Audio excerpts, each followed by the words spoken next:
500 বছর আগে কুরুক্ষেত্রের যুদ্ধে শ্রীকৃষ্ণ পাণ্ডবদের কলিযুগ সম্পর্কে এমন কিছু বলেছিলেন যা আজ আয়নার মতো চোখের সামনে ঘটছে। আপনি কি লক্ষ্য করেছেন? চলুন দেখে নিই সে 10টি সত্য। কৃষ্ণ বলেছিলেন কলিযুগে মানুষ হবে প্রচণ্ড স্বার্থপর এবং মিথ্যেবাদী। তারা মুখে এক কথা বলবে কিন্তু অন্তরে থাকবে অন্য কিছু। তিনি বলেছিলেন এমন মানুষ আসবে যারা ধর্মের পাণ্ডিত্য দেখাবে শুধু টাকা আর সম্মানের লোভে। আজকের সময় ধর্ম যেন এক বড় ব্যবসায় পরিণত হয়েছে। গরুর বাছুরকে অতি স্নেহে চাটলে যেমন বাছুরের চামড়া ছিঁড়ে যায়, তেমনি কলিযুগের মানুষের পিতামাতা অতিরিক্ত প্রশ্রয়ে সন্তানের ভবিষ্যৎ নষ্ট করবে।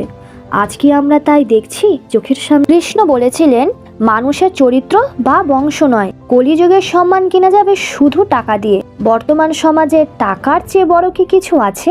ভগবান শ্রীকৃষ্ণ 5টি কুয়োর উদাহরণ দিয়ে বলেছিলেন চারপাশের কুয়ো জলে উপচে পড়লেও মাঝখানের কুয়োটি শূন্য থাকবে। তেমনি আজ বড় বড় অট্টালিকার পাশে ক্ষুধার্ত মানুষকে কেউ ফিরেও দেখছে না। কলিযুগের মানুষ সামান্য অর্থের জন্য একে অপরের সাথে শত্রুতা করবে, নিজের নিকট আত্মীয়দের সাথে শত্রুতা করতে দ্বিধা করবে না।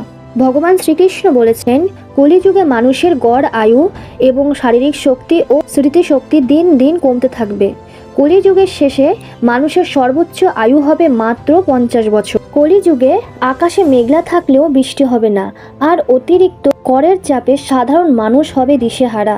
প্রকৃতি আর অর্থনীতি উভয় আজ আমাদের নিয়ন্ত্রণের বাইরে। অবশেষে কৃষ্ণ বলেছিলেন এই ধ্বংসের মাঝেও বাঁচার একটাই পথ, ঈশ্বরের নাম জপ করা। ভক্তি হতে পারে আমাদের শেষ আশ্রয়। শ্রীকৃষ্ণের বলা এই 10টি বাণী সত্যি কি আপনার চারপাশে ঘটে চলেছে? কমেন্টে জানাবেন।